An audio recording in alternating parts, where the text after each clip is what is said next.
शुक्रिया जनाब स्पीकर। जनाब स्पीकर, एक दर्दनाक वाक़या जो 22 मई जुम्मतुल विदा के दिन वकूअ पज़ीर हुआ, जिसमें PIA का एक जहाज़ जो 1:15 पर लाहौर से उड़ा और 2:45 पे कराची एयरपोर्ट के करीब हादसे का शिकार हुआ, जिसमें 99 पैसेंजर सवार थे। 8 उनमें से केबिन क्रू और कॉकपिट क्रू के लोग भी थे। मासवाए 2 के जो कि खुशकिस्मत तरीन अशखास थे, जिनकी जानें अल्लाह ने महफूज रखी, वो सेहतियाब होकर अपने घरों को जा चुके हैं। 97 की शहादतें हुई। हमने उसी रात इंक्वायरी बोर्ड तश्कील दिया जो एयरफोर्स के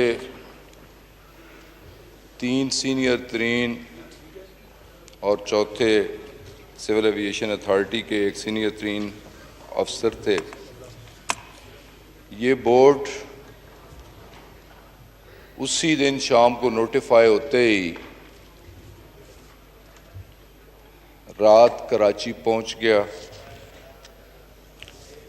और रात ही से उसने अपनी इंक्वायरी का आगाज़ कर दिया। जनाब स्पीकर, बदकिस्मती से ये पहला वाक़या नहीं है। पाकिस्तान मर्ज़ वजूद पे आने से 72 साल हो चुके हैं। इन 72 सालों में 12 वाक़यात हुए और इन 12 वाक़यात की कभी भी बर वक्त ना कोई इंक्वायरी हुई, ना उसकी रिपोर्ट आई, ना पब्लिक हुई, ना लोग जान सके कि इस हादसे की वजूहात क्या थीं, इसके ज़िम्मेदार कौन लोग थे और आया उन ज़िम्मेदार लोगों के ख़िलाफ़ कोई एक्शन हुआ या नहीं। ये तशनगी उन मरने वालों के लवाकिन के दिलों में हमेशा जारी रही। तो मैं ये बताते हुए, गो ये अफसोसनाक वाक़या है, लेकिन ये बताते हुए खुशी हो रही है कि प्राइम मिनिस्टर ऑफ पाकिस्तान की हदायत पर, उनकी खुसूसी दिलचस्पी पर, हालांकि कोरोना जैसी मूजी मर्ज भी मौजूद, ट्रैवलिंग के और काम करने के SOPs भी मौजूद, लेकिन तमाम चीज़ों को बलाए ताक रखते हुए हमने रिलैक्सेशन दी और इंक्वायरी बोर्ड ने एहसास ज़िम्मेदारी करते हुए अपने फ़राइज़ मनसबी अदा किए। रात दिन एक किया, जाए वाक़या पे पहुँचे,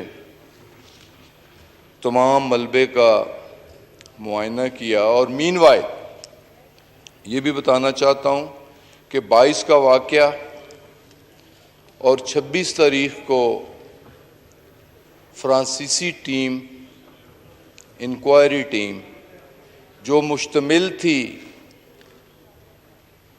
एयरबस मैन्युफैक्चरर के लोगों पे,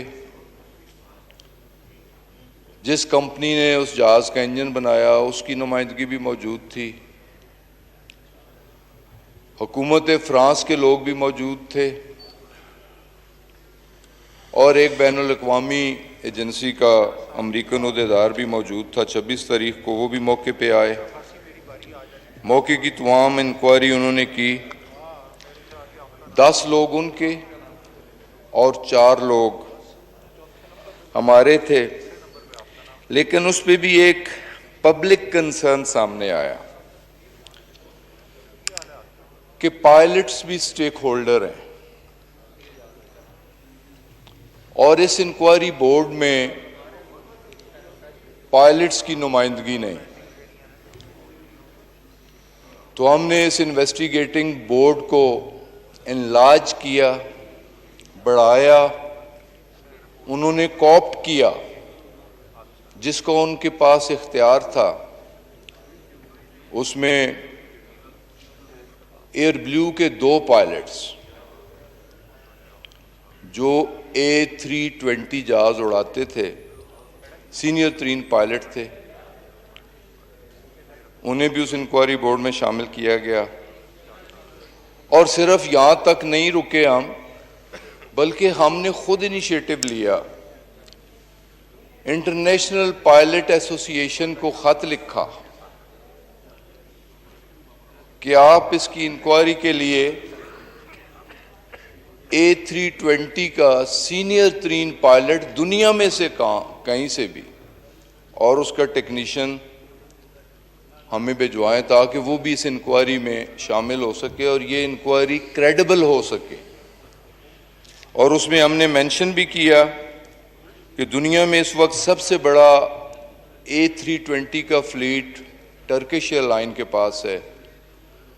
अगर टर्किश एयरलाइन को रिक्वेस्ट की जाए और उनका सीनियर तरीन पायलट और टेक्नीशियन हमें असिस्ट करे तो हम उससे भी वेलकम करेंगे, बल्कि हमें खुशी होगी। तो जनाब स्पीकर, ये मैं बताना चाहता हूँ इंतहाई जिम्मेदारी के साथ, बहैसियत एक मुसलमान और बहैसियत एक पाकिस्तानी, कि बिल्कुल फ्री, फेयर और ट्रांसपेरेंट इंक्वायरी हो रही है। और ये उसकी अबूरी रिपोर्ट है। मुकम्मल रिपोर्ट,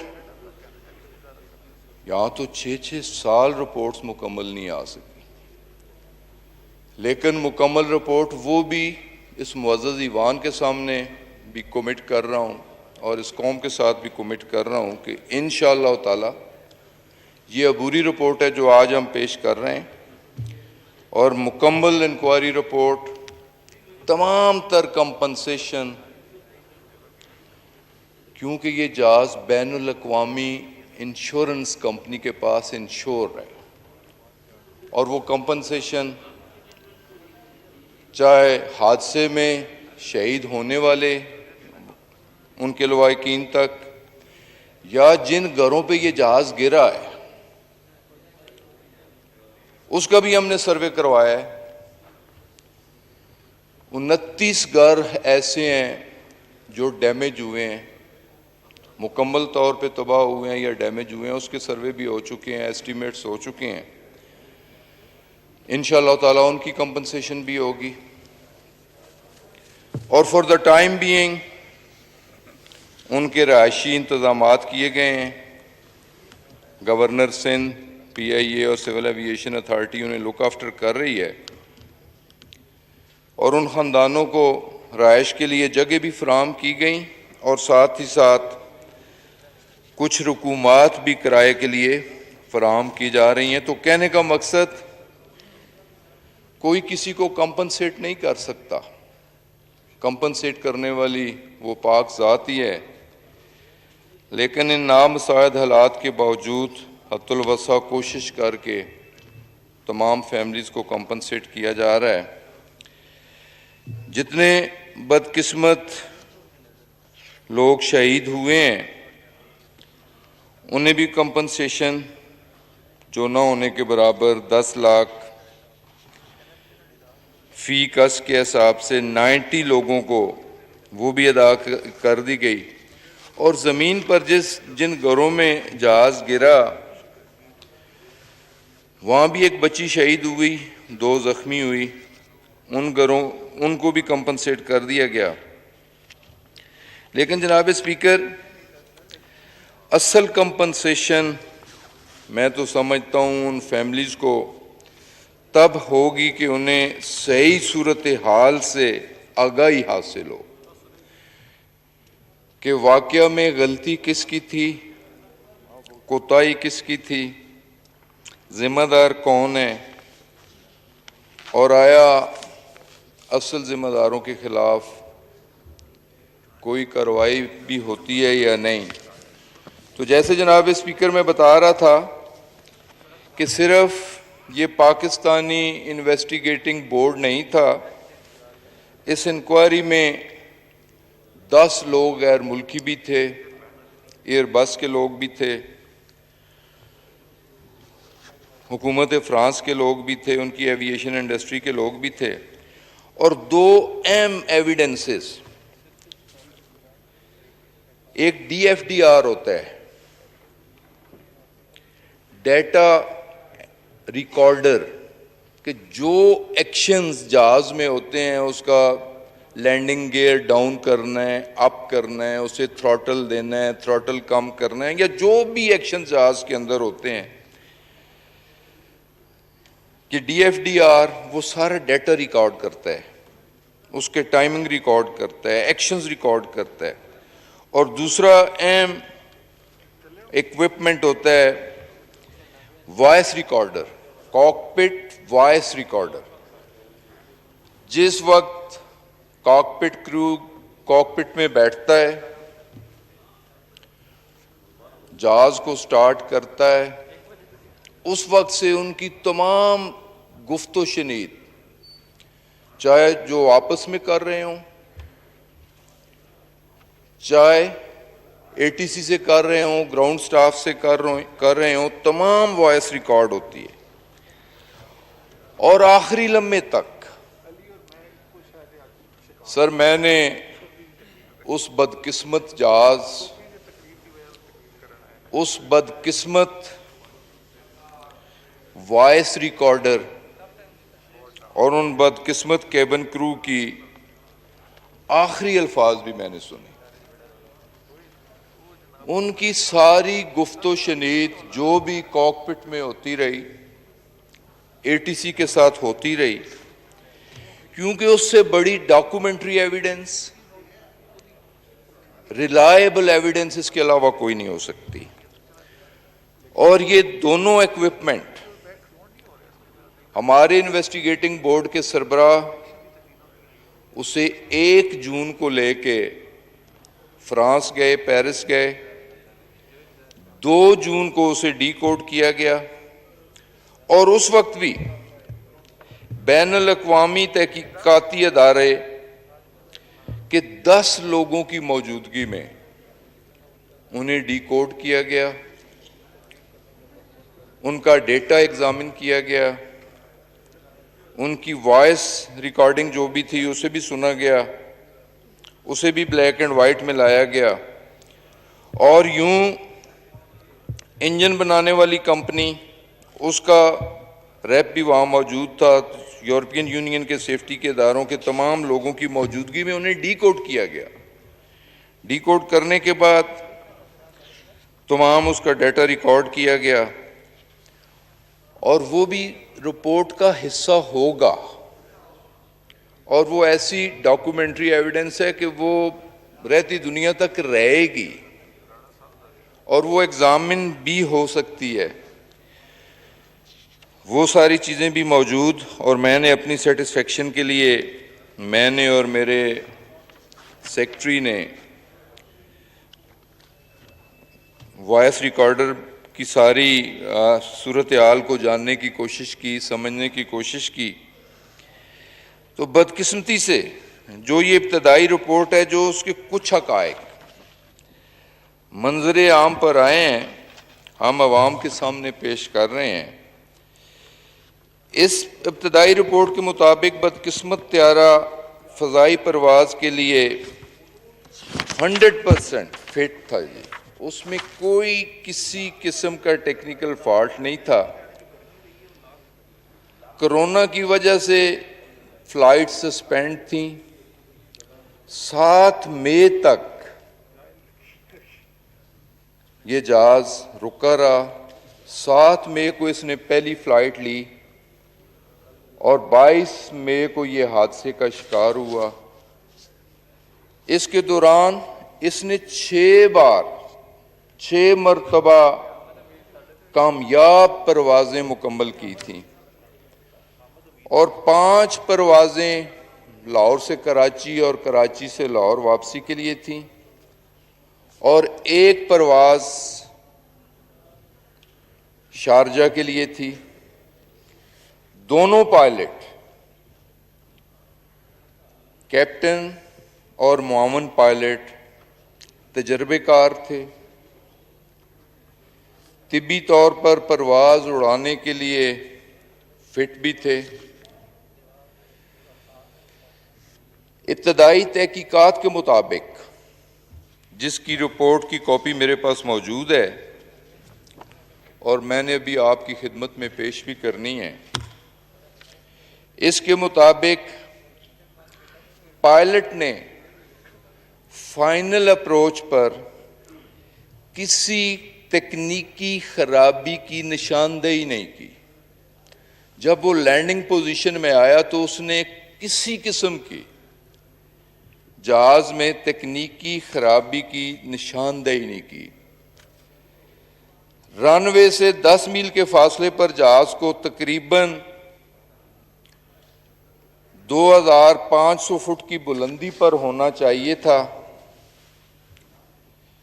जबकि इब्तदाई तहकीकात के मुताबिक और रिकॉर्ड के मुताबिक जहाज उस वक्त 7220 फुट की बुलंदी पर था। सर, ये एक पहली इर्रेगुलरिटी थी। कंट्रोलर ने 3 दफा, ये वॉइस रिकॉर्डर में, ये वॉइस रिकॉर्डेड है, कंट्रोलर ने 3 दफा पायलट की तवज्जो इस जानब मबजूल करवाई कि उसकी ऊंचाई अभी भी ज्यादा है और पायलट से कहा गया कि लैंडिंग ना करें, लैंडिंग पोजीशन ना लें और एक चक्कर और लगा के आएं। लेकिन इसके बावजूद पायलट ने कंट्रोलर की हिदायत को नजरअंदाज किया। इब्तदाई तहकीकात के मुताबिक, और ये डेटा एंट्री रिकॉर्डर जो है सर, उसमें भी रिकॉर्डेड है कि रनवे से 10 नॉटिकल माइल्स के फासले पर जहाज के लैंडिंग गियर खोले गए। ये रिकॉर्ड में है कि जहाज के लैंडिंग गियर खोले गए। लेकिन एक बात समझ से बालातर है कि जब जहाज 5 नॉटिकल माइल पे पहुंचता है तो लैंडिंग गियर फिर ऊपर कर लिया जाता है। ये भी डेटा रिकॉर्डर में ये एंट्री और ये एक्शंस कि 10 नॉटिकल माइल्स पर लैंडिंग गियर खोले गए और 5 नॉटिकल माइल्स पर जहाज के लैंडिंग गियर ऊपर कर दिए गए। जहाज जब लैंडिंग के लिए आया तो उसे रनवे पर एक फ्लेक्सिबल उसे पोजीशन दी जाती है। 1500 से 3000 फुट पर वो टच डाउन कर सकता है।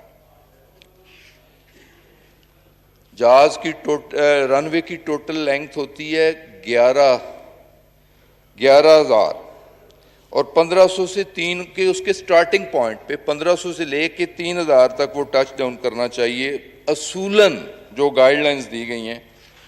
लेकिन जहाज लैंडिंग गियर के बगैर, ये सारी चीजें सेल्फ एनालिसिस है लेकिन जो हकीकत पे मबनी है, ये तो मीडिया में पहले भी चीजें चल रही हैं कि विदाउट लैंडिंग गियर्स जहाज 4500 फुट पर लैंडिंग गियर के बगैर इंजन पर टच डाउन करता है। उसके इंजन 3 बार, वो वीडियो मेरे पास मौजूद है,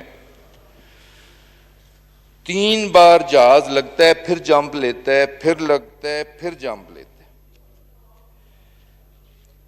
और तकरीबन जहाज 3000 से 4000 फुट तक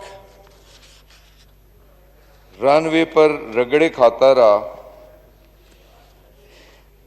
इस रगड़े खाने के बावजूद, जिसमें इंजन काफी हद तक डैमेज हो गया,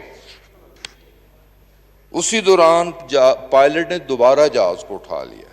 उसे कोई इंस्ट्रक्शंस ना उसने ली ना उसे दी गई। इसमें भी कोताही दोनों साइड से थी। एटीसी की भी कोताही है, कंट्रोल टावर की भी कोताही है कि उसने जहाज को जब इंजन्स पे टच डाउन करते हुए देखा, इंजन से आग निकलते हुए देखी, तो उसे भी इन्फॉर्म करना चाहिए था, लेकिन कंट्रोल टावर ने पायलट को भी इन्फॉर्म नहीं किया। यहां कोताही उसकी भी थी और पायलट ने जहाज दोबारा टेक ऑफ कर लिया। जहाज जब दोबारा टेक ऑफ किया तो दोनों इंजन डैमेज हो चुके थे। फिर पायलट ने लैंडिंग के लिए दोबारा अप्रोच की इजाजत चाही, लेकिन बदकिस्मती से जो अप्रोच उसे दी गई, जो हाइट उसे बताई गई, ना वो अप्रोच तक पहुंच सका, ना उस हाइट तक पहुंच सका और सिविल आबादी पर बदकिस्मती से वो जहाज गिर गया। और जिन लोगों की भी हलाकतें हुई जहाज गिरने के बाद हुई, जहाज में आग लगने के बायस हुई। जो दो सर्वाइवर हैं उनसे मेरी मुलाकात भी हुई, खुशकिस्मत तरीन है। एक की बात मैं ज़रूर कोट करनी चाहूँगा और जो हकीकत पे मबनी है कि जब उसकी कुर्सी मकान किसी की छत पे गिरी, उसकी पूरी सीट इंक्लूडिंग सीट बेल्ट बांधी हुई, पहले मकान की 3rd स्टोरी पे गिरा, बाल की तरह उछला, 2nd स्टोरी पे आया, बाल की तरह उछला, 1st स्टोरी पे आया, इतने जोर से उसकी, लेकिन वो स्ट्रेट सीट ही पे बैठा रहा, सीट बेल्ट के साथ बैठा रहा। तो जब 1st स्टोरी पे आया तो उस वक्त उसे रेस्क्यू किया गया, मामूली जख्मी था। तो उसने जो पहली बात की, जिन लोगों ने उसे रेस्क्यू किया, अल्लाह का शुक्र अदा किया और कहा मेरी बात मेरी मां से कराई जाए। फर्स्ट कॉल उसने मां को की और मां को सारा वाकया बताया और कहा मां मैं तुम्हारी दुआओं की वजह से अल्लाह ने मुझे जिंदगी दी। मां की दुआओं में इतनी ताकत, और उस बंदे ने रियलाइज भी किया। तो सर, इब्तदाई तहकीकाती रिपोर्ट के मुताबिक पायलट और कंट्रोलर एटीसी दोनों ने मरवजा तरीकाकार को इख्तियार नहीं किया। एक तरफ पायलट ने कंट्रोलर की हिदायत को नजरअंदाज किया और दूसरी तरफ कंट्रोलर ने भी जहाज के इंजन रगड़ा खाने के बाद नुकसान के बारे में आगाह नहीं किया। तो जनाब स्पीकर, ये सब कुछ बताते हुए दुख भी हो रहा है और मैंने खुद वॉइस रिकॉर्डर से सारी उनकी कन्वर्सेशन सुनी और ख़ासकर आखिरी आधे घंटे की सुनी। और बदकिस्मती से थ्रू आउट कॉकपिट पे जाने से पहले या जाने के बाद और आखिरी अल्फाज 3 बार पायलट के मुंह से या अल्लाह या अल्लाह 3 दफा अल्लाह का नाम लिया गया।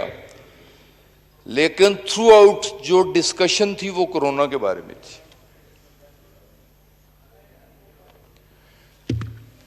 पायलट और को पायलट फोकस्ड नहीं थे, उनके ज़हन पे कोरोना सवार था, उनकी फैमिली मुतासिर थी और वो कोरोना ही की डिस्कशन कर रहे थे। लैंडिंग में आया, लैंडिंग पोजीशन पे आया तो कंट्रोल टावर ने उसे मना किया कि आप ज्यादा हाइट पे हैं, आप नीचे आएं। तो बड़ी जल्दी में उसने उसकी कॉल सुनी और उसने कहा यार मैं मैनेज कर लूंगा, और फिर कोरोना से बात शुरू कर दी। एक ओवर कॉन्फिडेंस था बदकिस्मती से, और वो फोकस नहीं था, उसकी कंसंट्रेशन नहीं थी। और ये बात बताते हुए भी दुख हो रहा है कि जहाज मुकम्मल तौर पे ठीक था और ऑटो लैंडिंग पे लगा हुआ था। ऑटो लैंडिंग से भी पायलट ने डिसएंगेज किया, ऑटो से निकाला, मैनुअल पे लाया, 30 डिग्री पे आना था, 60 डिग्री पे डाइव लगाई और बदकिस्मती से ये वाकया पेश आया। मैं तो पायलट के घर भी गया, उसके वालिद, उसके भाई मेरे अच्छे जानने वाले। पायलट की फिटनेस पे, उसकी कारकर्दगी पे, जितनी उसने फ़्लाइट्स की, इंतहाई तजर्बेकार पायलट था। उस फैमिली के साथ एक ताल्लुकात भी थे, अफसोस का इज़हार भी किया। लेकिन ज़्यादा अफसोस इस बात का कि पायलट और को पायलट के ओवर कॉन्फिडेंस और फोकस न होने से हमें इतने बड़े साने से गुजरना पड़ा। तो जनाब स्पीकर, ये इस वाक़या की इंटरम रिपोर्ट है कि ज़िम्मेदारी क्रू केबिन की भी और एटीसी की भी बनती है। जो दुनिया से चले गए हैं, अल्लाह ताला उनकी मग़फ़िरत फरमाए, लेकिन जो हयात हैं और ज़िम्मेदार हैं वो हिसाब किताब से बच नहीं पाएंगे। उनके ख़िलाफ़ भी कानून के मुताबिक एक्शन होगा, लेकिन मुकम्मल रिपोर्ट इंशाअल्लाह ताला 1 साल के अंदर, इसी साल मुकम्मल रिपोर्ट भी दे दी जाएगी। लेकिन मैंने जैसे कहा था कि मैं इसके अलावा जो नियर पास्ट में 4 एक्सीडेंट्स हुए, एक 2010 में इस्लामाबाद ही के अंदर मेरी नज़रों के सामने एयर ब्लू का जहाज़ बरगला की पहाड़ियों से टकराया। दूसरा वाक़या 2012 में इस्लामाबाद ही के गिरदोनवा में बोजा एयरलाइन की एक फ़्लाइट, ये वाक़या 20 अप्रैल 2012 का था। तीसरा बदकिस्मत वाक़या ATR की एक फ़्लाइट PK605 जो चित्राल से आ रही थी, हवेलियां के करीब हादसे का शिकार हुई। और चौथा वाक़या जो गिलगित में भी इस तरह की एक क्रैश लैंडिंग हुई और हाइट से हुई, और ऑलमोस्ट वही गलती जो कराची के वाक़या में हुई पायलट से, वही गलती गिलगित के वाक़या से भी हुई। लेकिन क्रैश लैंडिंग तो हुई, लेकिन गिलगित वाक़या में तमाम पैसेंजर महफूज रहे, जहाज़ तबाह हो गया। वो इंक्वायरी भी अंडर प्रोसेस है। इंशाअल्लाह ताला मुकम्मल इंक्वायरी इसी साल में वो भी पेश कर दी जाएगी। लेकिन इसमें भी कोताही या जिम्मेदारी पायलट की थी जिसने क्रैश लैंडिंग की। लेकिन जो वाक़या चित्राल फ्लाइट का है वो खालिस्तन तकनीती नोयत का है, उसमें पायलट की गलती नहीं थी, उसमें जहाज़ के इंजन्स में कोई तकनीकी खराबी थी और वो इतनी कॉम्प्लिकेटेड है कि अभी तक इस जहाज़ के इंजन TSB कंपनी है को कनाडा की, उसने बनाए, अभी तक वो भी किसी नतीजे पे नहीं पहुंच सके उस कॉम्प्लिकेशन की वजह से। लेकिन ये भी हमारी कमिटमेंट है कि इंशाअल्लाह अगस्त तक इंक्वायरीज की मुकम्मल हो चुकी है। अब उसी जो बैनुल अक़वामी अदारे हैं उनसे वेटिंग के लिए भिजवाई गई है, उसे भी इंशाल्लाह पेश कर दिया जाएगा। लेकिन 2 वाक़या, एयर ब्लू का वाक़या, उसका कंक्लूजन मैं आपके सामने रखना चाह रहा हूँ, और बोजा एयर का वाक़या, दोनों का कंक्लूजन और बड़ी क्लैरिटी के साथ। Air blue crash occurred because of air crew error of judgment, lack of professional skills, violations of procedures and various breaches of flying discipline। ये सर एयर ब्लू के वाक़े में एक कंक्लूजन है और उसकी सेफ्टी रिकमेंडेशंस इसके अलावा हैं। इसी तरह बोजा एयर के बारे में जो कंक्लूजन है, cause of accident, Bhoja air crash occurred because the aircraft encountered bad weather condition and the air crew took incorrect decisions and violated the procedures. The air crew did not have adequate experience of management of automated flight deck. Their competence skill level lagged and the operator Boja Air had inadequate system of training, monitoring of performance of the air crew. Sir, इसमें भी को गलती थी, violation थी, सुस्ती थी, mismanagement थी। ये दोनों हादसे जो इस्लामाबाद के गिरदोनवाह में हुए, पहले हादसे में 152 लोग शहीद हुए, दूसरे हादसे में 127 लोग शहीद हुए, और ये दोनों जहाज़ों का क्रैश भी पायलट्स की गलती की वजह से हुआ। सर, ये सारी रिपोर्ट्स थी और साथ रिकमेंडेशंस भी थी। इसी बुनियाद पे हमने पायलट्स के बारे में जानना चाहा कि दुनिया में और भी एयरलाइंस हैं, जैसे दुनिया की बड़ी एयरलाइन एमिरेट्स एयरलाइन है, 300 जहाज़ों पे मुश्तमिल उसका फ्लीट है, 280 जहाज़ों पे। टर्किश एयरलाइन है, 300 जहाज़ों पे मुश्तमिल उसका फ्लीट है। नॉट अ सिंगल एक्सीडेंट, कोई ऐसी रिपोर्टेड एक्सीडेंट एक लैंडिंग में हुआ एमिरेट्स का दुबई में, लेकिन उसमें भी कोई ज़ख्मी या उस कैजुअल्टीज़ नहीं हुई। तो सर, हमने इस पे जब ये सारी चीज़ें देखी तो कहा कि थोड़ा पायलट्स को भी चेक कर लिया जाए। ये सर दुख के साथ ये बात बतानी पड़ती है, चीफ जस्टिस ऑफ पाकिस्तान ने भी एक सुओ मोटो एक्शन लिया था और उसमें उन्होंने कहा था, हुक्म दिया था कि पीआईए के बारे में कि पीआईए के एम्प्लॉयज़ की डिग्रियां चेक करवाई जाए। एम्प्लॉयज़ में उनकी एडमिनिस्ट्रेशन भी शामिल थी, उनके पायलट्स भी शामिल थे, ग्राउंड हैंडलर, मैकेनिक्स, टेक्निकल लोग वो भी शामिल थे, और बहुत सारे लोगों की, हो सकता है मैं एग्जैक्ट फिगर्स बताऊं तो उसमें कोई गलती ना हो जाए, लेकिन 4 पायलट्स जिनकी डिग्रियां जेली निकली। ये बदकिस्मती है हमारे मुल्क की। जेली डिग्रियां सियासतदानों पे भी, सरकारी एहलकारों पे भी, और अफसोस के साथ कहना पड़ता है कि हमारे अदारों में भी। और सबसे दुख की बात है कि अदारों में भी मेरिट डिमेरिट नहीं देखा जाता। भाई, अगर भर्ती किसी को कराना है तो उसकी डिग्री, उसकी क्वालिफिकेशंस तो प्रॉपर होनी चाहिए, जो कि नहीं थी, उनके खिलाफ एक्शन लिया।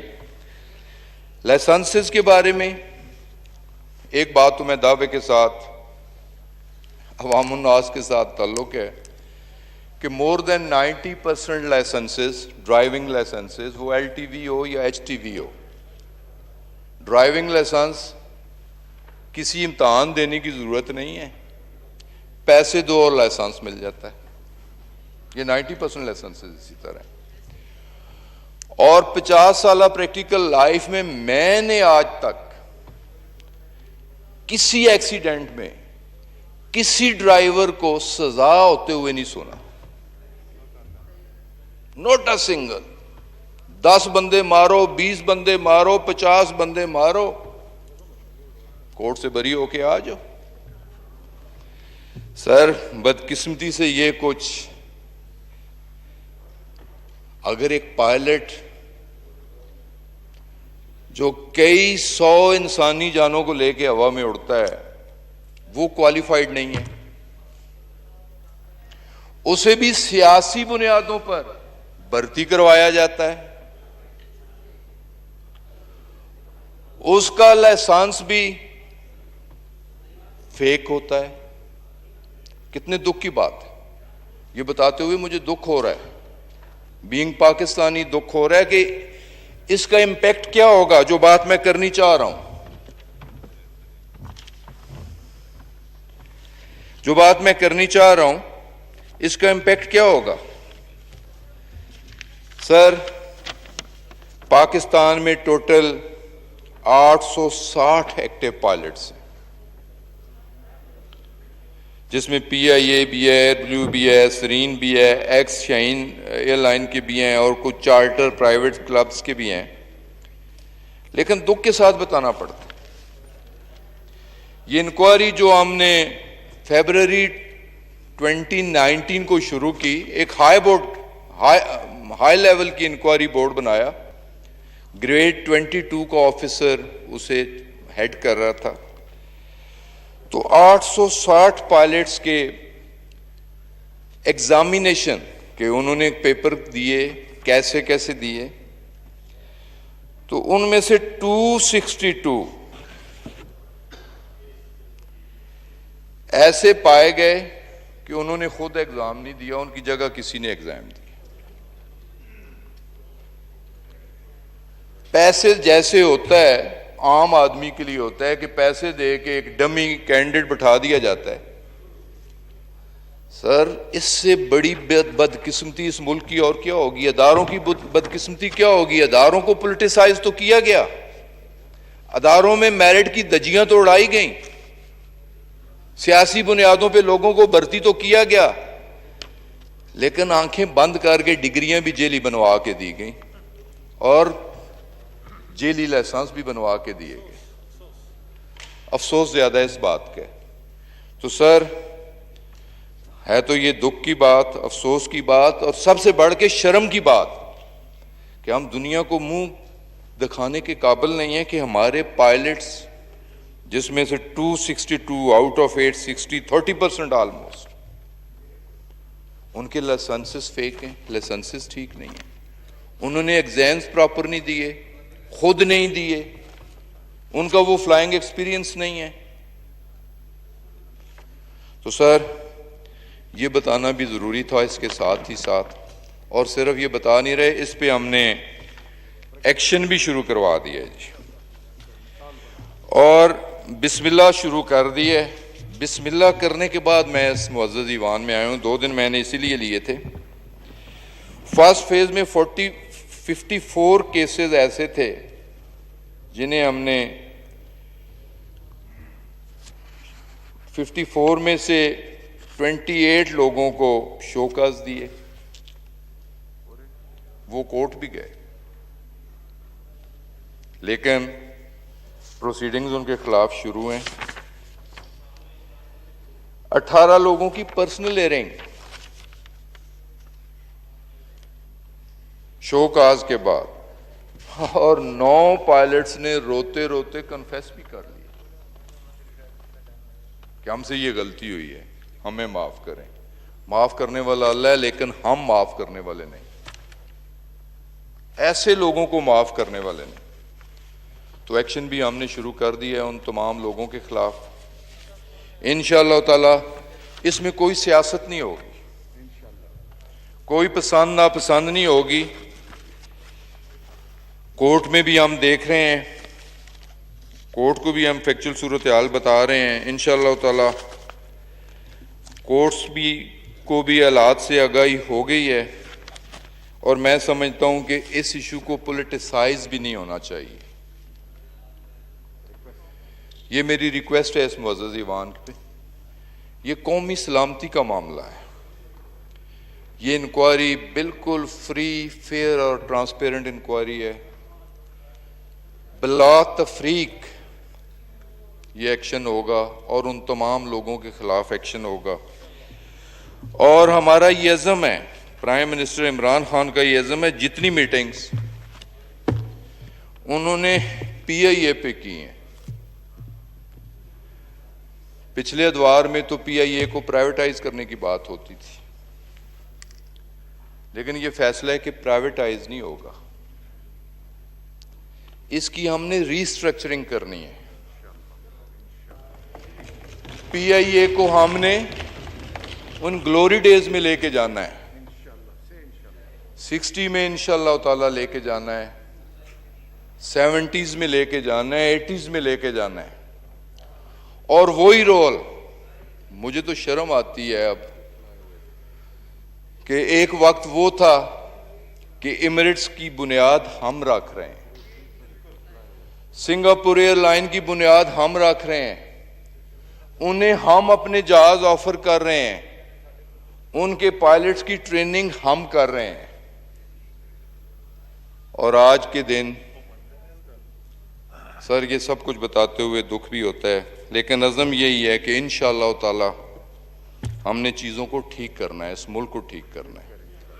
तो सर यही मेरी मुख्तसरन गुज़ारिशात थी। बहुत बहुत शुक्रिया जी, इस मुअज़्ज़ज़ ईवान का मैंने काफ़ी टाइम लिया, लेकिन ये मेरी एक ज़िम्मेदारी थी जी कि एक कमिटमेंट थी कि रिपोर्ट भी मैंने आपके सामने रखनी है और पिछले एक्सीडेंट्स के हवाले से भी बात करनी है।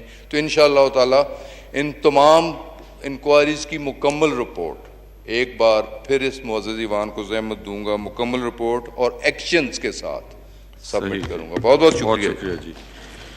जी जनाब जिम्स इकबाल साहब।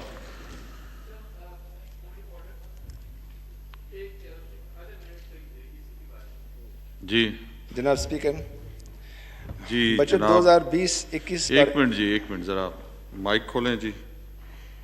नवीद कमर साहब का। Sir, under Rule 181, any report that is laid in the House